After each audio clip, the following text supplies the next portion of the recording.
Hello students, आज हम आपकी 10वीं कक्षा की कृतिका भाग 2 का पाठ्यपुस्तक का तीसरा अध्याय का अध्ययन करेंगे, जिसका नाम है साना साना हाथ जोड़ी और इसकी लेखिका है मधु कांकरिया जी।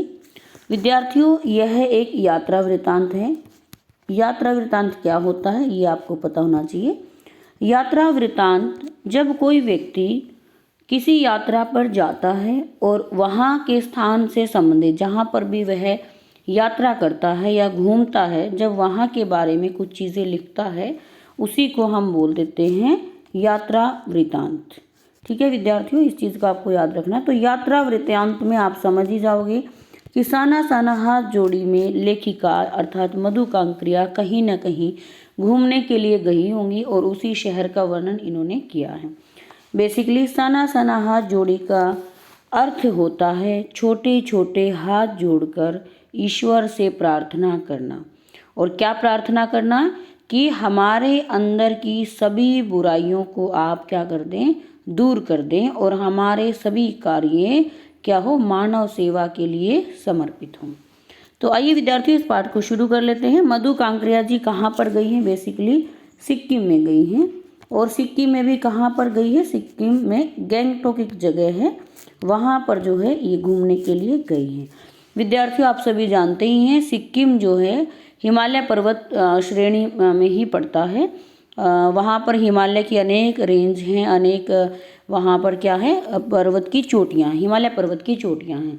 तो लेखिका ने इस यात्रा वृत्तांत में हिमालय की बायोडायवर्सिटी, जिसको हम जैव विविधता बोलते हैं, उसका सुंदर वर्णन यहाँ पर किया है। और यहाँ पर गैंगटोक शहर की महिलाओं का भी उन्होंने वर्णन किया कि वहाँ का जीवन एक साधारण जीवन से किस प्रकार अलग है। पहाड़ी जीवन जो है किस प्रकार से कठिन होता है नॉर्मल जीवन के मुकाबले। पहाड़ों में जैसे आप लोग तो विद्यार्थियों, आपके पास फ़ोन है, फ़ोन में नेटवर्क है, आप रिचार्ज कर सकते हैं आसानी से, आपको थोड़ी सी भी कार्य के लिए कोई दिक्कत नहीं, आपके घरों में पानी की सुविधाएं हैं, बिजली की सुविधाएं हैं। लेकिन जब आप पहाड़ों में जाते हैं तो वहाँ पे नेटवर्क समस्या, पानी की समस्या, बिजली की समस्या, ये सब चीज़ें क्या होना हो जाती है, प्रारंभ होती है। तो विद्यार्थियों, जिस समय आप आराम से पढ़ रहे होते हैं उसी समय में पहाड़ी जो बच्चे होते हैं उनका बहुत सारा समय जो है अपनी बेसिक नीड्स को पूरे करना में ही चला जाता है। अर्थात वो पानी भरने में, कहीं से कुछ में अपना मेहनत करके रोटी कमाने में ही उनका समय चला जाता है। तो you are so lucky students कि आप लोगों को पढ़ने का बहुत ही अच्छा मौका मिल रहा है। चलिए शुरू कर लेते हैं विद्यार्थियों। मैंने हैरान होकर देखा, आसमान जैसे उल्टा पड़ा था और सारे तारे बिखर कर नीचे टिमटिमा रहे थे। दूर ढलान लेती तराई पर सितारों के गुच्छे रोशनियों की एक झालर सी बना रहे थे। क्या था वह? वह रात में जगमगाता गैंगटोक शहर था। इतिहास और वर्तमान के संधि स्थल पर खड़ा मेहनत कश बादशाहों का वह एक ऐसा शहर जिसका सब कुछ सुंदर था, सुबह शाम रात। तो यहाँ पर मेहनत कश बादशाहों का शहर किसे बोला गया है? गैंगटोक को बोला गया है। विद्यार्थियों, आप जब जानी जाएंगे कि क्यों इसको मेहनत कश का बादशाह बोला गया होगा। ठीक है, धीरे धीरे एक उजास शून्य से फूटने लगा। एक प्रार्थना होठों को छूने लगी। साना साना हाथ जोड़ो गर्दू प्रार्थना, हमरो जीवन तुमरो कोसली। छोटे छोटे हाथ जोड़कर प्रार्थना कर रही हूँ कि मेरा सारा जीवन अच्छाइयों को समर्पित हो। आज सुबह की प्रार्थना के ये बोल मैंने एक नेपाली युवती से सीखे। तो नेपाली युवती से किसने सीखे? लेखिका ने सीखे। आपसे इस प्रार्थना का अर्थ भी पूछ सकता है, तो आपको इससे ध्यान रखना है। सुबह हमें युमथांग के लिए निकल पड़ना था, पर आँख खुलते ही मैं बालकनी की तरफ भागी। यहाँ के लोगों ने बताया कि यदि मौसम साफ हो तो बालकनी से भी कंचनजंगा दिखाई देती है। यहाँ पर कंचनजंगा एक नाम आया है जो हिमालय की तीसरी सबसे बड़ी चोटी है। और लेखिका जो है इस चोटी को ही देखने के लिए कहाँ पर गई है? सिक्किम में गई है विद्यार्थियों। और यहाँ पर जाने के लिए उनको पहले कौन से शहर से जाना पड़ रहा है? युमथांग एक दर्रा है, उससे उन्हें निकल कर जाना पड़ेगा। विद्यार्थियों, आप इमेजिन कीजिए, कल्पना कीजिए कि आप पहाड़ी एरिया में कहीं पर गए हुए हैं। आप लोगों ने एक होटल लिया हुआ है और होटल के बाहर एक रूम के बाहर आपकी एक बालकनी है। तो सुबह 7 बजे हुए हैं, आप बालकनी पर खड़े हुए हैं। तो सोचिए आपको क्या क्या नज़ारा वहाँ पर दिखाई देता है। तो ऐसा ही नज़ारा लेखिका को कुछ दिखाई देता है। ठीक है, उनको क्या क्या दिखाई दे रहा है? मौसम साफ हो तो बालकनी से भी कंचनजंगा दिखाई देती है। हिमालय की तीसरी सबसे बड़ी चोटी कंचनजंगा।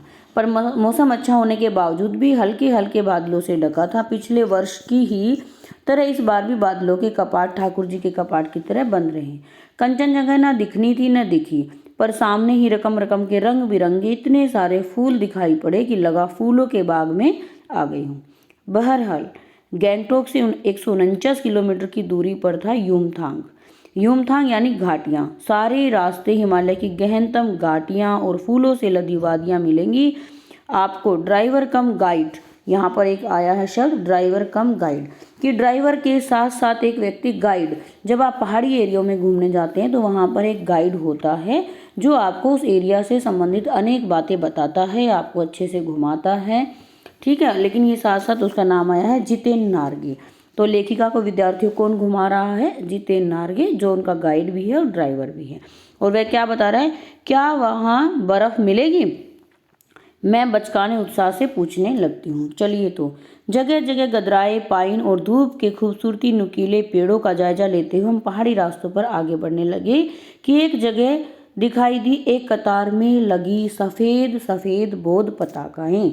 आप देखेंगे जब लेखिका पहाड़ी एरिया में बढ़ रही थी, जब आप जैसे जैसे ऊंचे पहाड़ों में जाएंगे हिमालय में, तो आपको जो पेड़ हैं, जैसे आपके जो नॉर्मल पेड़ होते हैं वो बड़े चौड़े चौड़े उनके पत्ते होते हैं, चौड़ा सा एक पेड़ होता है।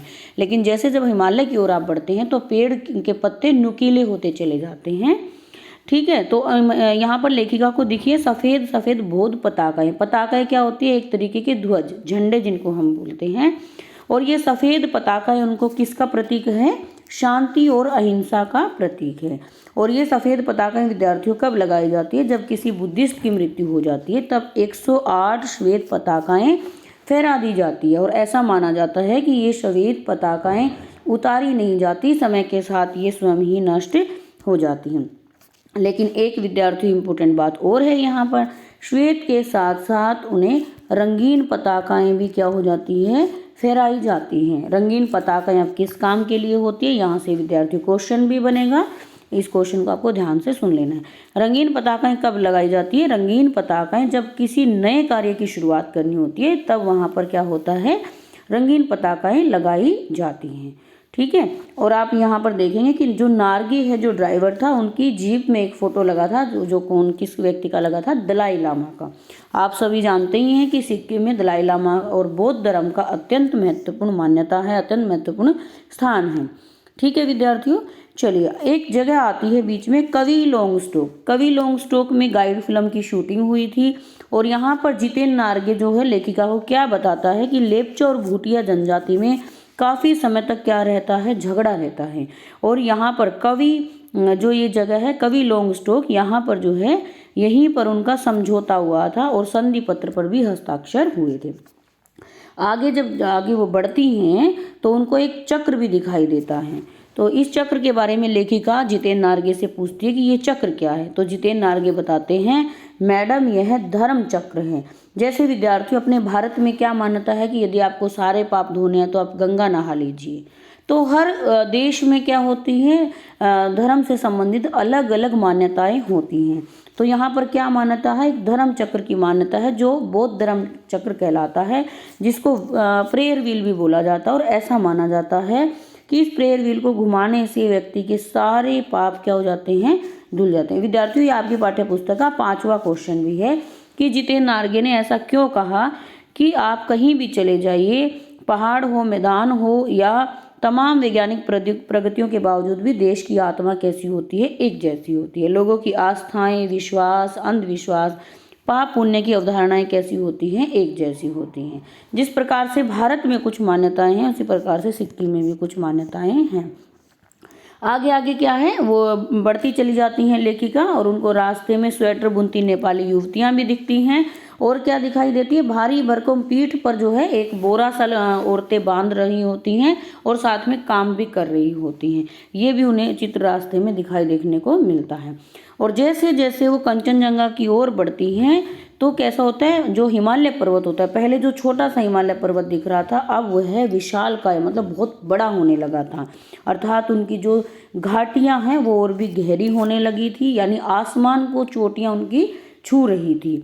ठीक है, बीच बीच में क्या हो रहा था, पर्वतों के बीच और घाटियों के ऊपर बने संकरे कच्चे पक्के रास्तों से गुजरते यूं लग रहा था जैसे हम किसी सघन हरियाली गुफा के बीच हिचकोले खाते निकल रहे हो।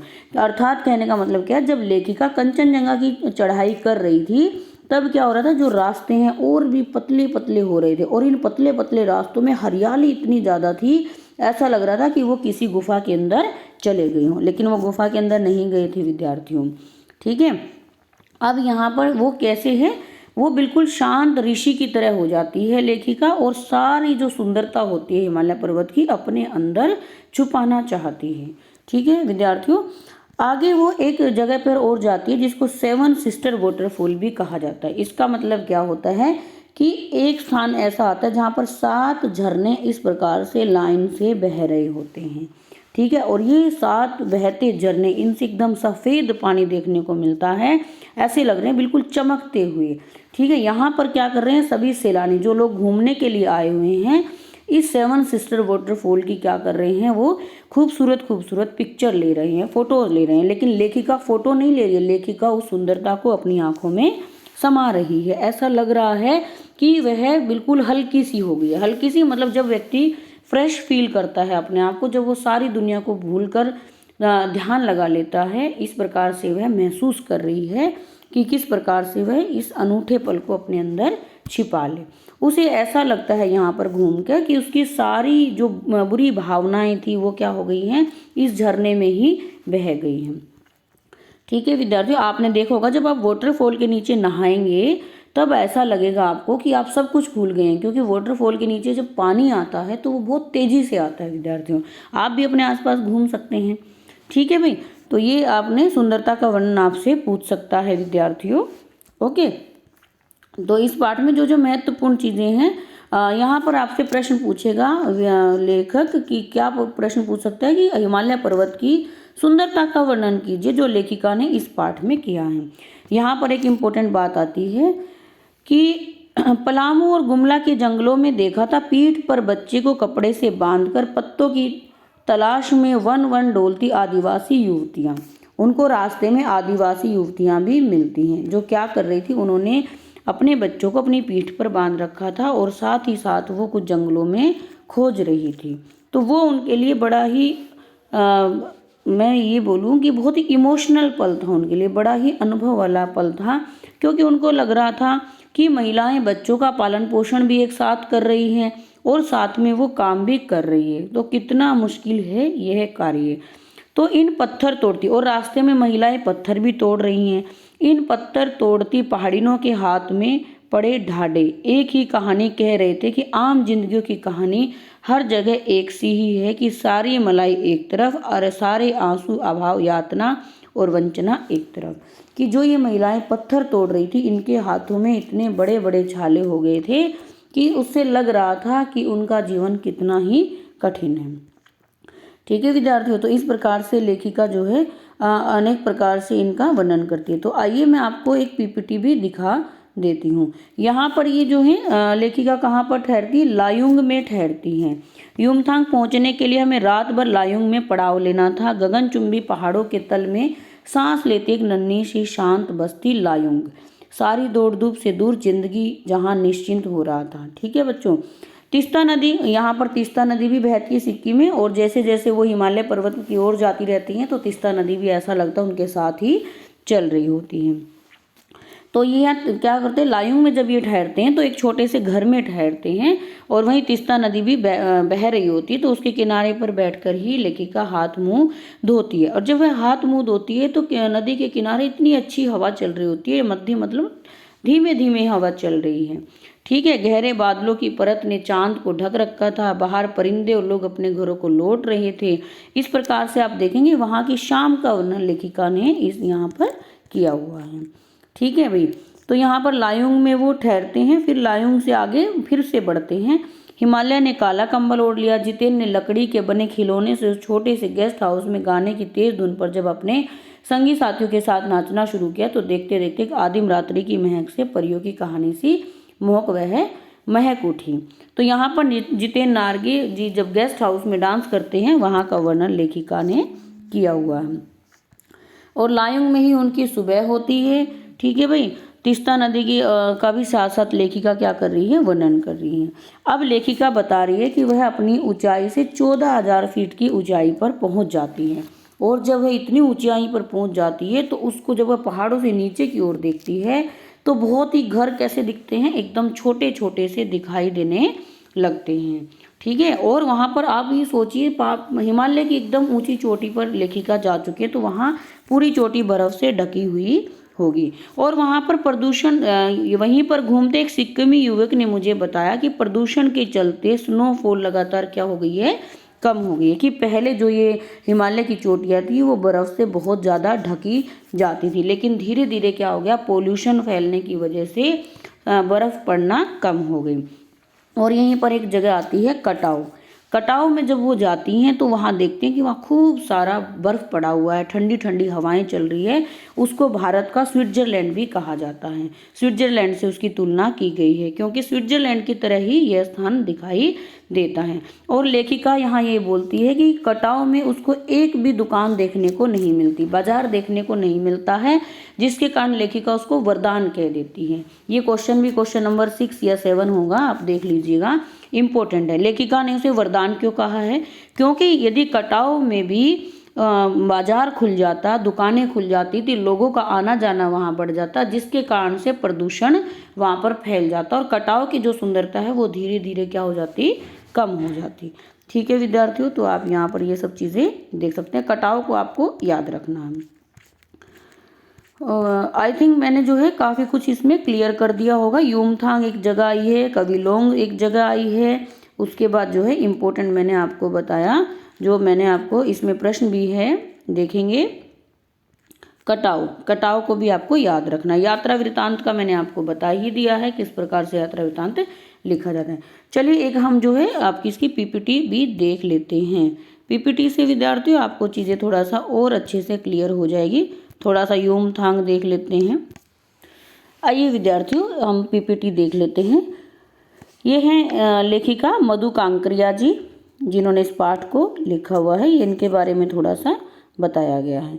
यहाँ पर देखेंगे हम कितना सुंदर चित्र हिमालय का दिया गया है। आप देख सकते हैं कितना सुंदर, ऐसा लग रहा है जैसे जो है स्वर्ग धरती पर आ गया हूँ। ठीक है, चलिए यहाँ पर देखेंगे कंचनजंगा की यह चोटी जो हमने पाठ में पढ़ी थी, और ये हमने एक जगह पढ़ी थी विद्यार्थियों, यूमथांग।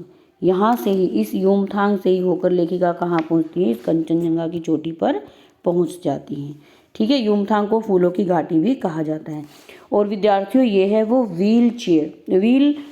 प्रेयर व्हील, जिसे हम धर्म चक्र भी बोला जाता है, जिसको लेखिका ने बताया था इसको घुमाने से व्यक्ति के सारे पाप धुल जाते हैं। और यह है 7 बहनों का झरना, 7 सिस्टर्स वाटरफॉल, जो आपको दिखाई दे रहा होगा। ये पतली पतली सी धाराएं विद्यार्थियों, ये चित्र में हमें पतली पतली लग रही है, लेकिन जब आप इसको रियल में देखेंगे तो पानी बहुत तेजी से गिरता है। ठीक है, और ये है तीस्ता नदी, जो बहुत ही खूबसूरत सी दिखाई देती है। तीस्ता नदी पूरी सिक्किम में बह रही थी। और ये चाय के बगीचे भी यहाँ पर दिखाई दे रहे हैं, जो नेपाली युवतियाँ यहाँ पर काम कर रही थी। ये है विद्यार्थियों कटाव जगह, आप कितनी सुंदर लग रही है। यहाँ पर पेड़ कैसे हैं, नुकीले हैं, बर्फ खूब सारी पड़ी हुई है, एकदम ऐसे चांदी की तरह पूरा पर्वत चमक रहा है। इस कटाव को ही सिक्किम का स्विट्जरलैंड भी कहा गया है। ठीक है, खेदुम भी एक जगह इस पाठ में आई है, जो कि गहनतम घाटियों के लिए प्रसिद्ध है। तो विद्यार्थियों आई होप ये पाठ का सार लगभग आप समझ गए होंगे। लगभग हिमालय पर्वत की और अनेक जगहों की लेखिका ने विशेषता इसमें बताई हैं। फिर भी आपके कुछ डाउट रह गए हैं, आप प्रश्न पूछना चाहते हैं तो आप वीडियो पर कमेंट कीजिए। आपके प्रश्नों को मैं हल करने की अवश्य कोशिश करूँगी। मिलते हैं विद्यार्थियों अगली वीडियो में, तब तक के लिए जय हिंद, वंदे मातरम।